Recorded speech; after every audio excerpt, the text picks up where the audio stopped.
Hello everyone, welcome to my channel Dr. Rupa Shravan. So day 2 of Gokulanandan's lunch box snacks ఎలా prepare చేస్తున్నానో చూడండి. So ఈరోజు వచ్చేసి నేను చామదుంపలు పులుసు పెట్టాను అనమాట. గోకులందన్స్ ఫేవరెట్ ఇది కర్రీ. నేను జనరల్గా రెగ్యులర్గా మనం తినే వెజిటేబుల్స్ అన్నీ గోకులందన్కి ఆల్రెడీ అలవాటు చేసేసాను. మ్యాక్సిమం మనం తినేటట్టు అన్నీ తింటాడనమాట. సో ఆ టమాటో స్కిన్ ఉంటే మాత్రం తిండు. సో అది సెపరేట్ చేసేసి కలిపేసి పెట్టేశాను. దుంపలు రైస్తో పెట్టకుండా సపరేట్గా పార్టీషన్లో పెట్టాను అనమాట. సో దట్ అది తినడానికి ఈజీగా ఉంటుందని. అండ్ క్యారెట్స్, బీట్రూట్ ఎవ్రీడే గోకులందన్స్ బాక్స్లో కామన్, అలాంగ్ విత్ కర్డ్ కూడా కొంచెం పెడతాను అనమాట, ఒక 4 టేబుల్ స్పూన్స్ వచ్చేలాగా. సో మార్కింగ్ అయితే చేస్తున్నాను అనమాట. ఇలా ప్రతి దానిపైన మార్కింగ్ ఇమ్మన్నారు నేమ్స్. సో అది మార్కర్తో మార్క్ చేస్తాను. అండ్ స్నాక్స్ బాక్స్లో 2 స్నాక్స్ అని చెప్పాను కదా, మార్నింగ్ ఒకటి ఆఫ్టర్నూన్ ఒకటి.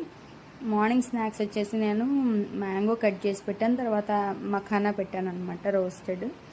ఆఫ్టర్నూన్ స్నాక్స్ వచ్చేసి పొమోగ్రానైట్. ఎక్కువగా ఫ్రూట్స్లో నేను పొమోగ్రానైట్ గోకులందన్కి వాడుతూ ఉంటాను. సో ఆఫ్టర్నూన్ స్నాక్లోకి పొమోగ్రానైట్ అండ్ ఆల్సో కొన్ని గోధుమ పిండితో చేసిన బిస్కెట్స్. నేను ఇంట్లో చేసిన ఫుడ్డే గోకులందన్కి ఎప్పుడు కూడా ప్రిఫర్ చేస్తాను. అసలు బయట ఫుడ్ అనేది నేను ప్రిఫర్ చేయను అనమాట. సో ఇదే అనమాట, స్నాక్స్ బాక్స్ కూడా రెడీ అయిపోయినాయి. 2 స్నాక్స్ బాక్స్, కొంచెం బటర్ మిల్క్ కూడా పెట్టాను అనమాట ఒక బాటిల్లోని. సో అది అండి ఈరోజు complete meals packing. Thank you for watching.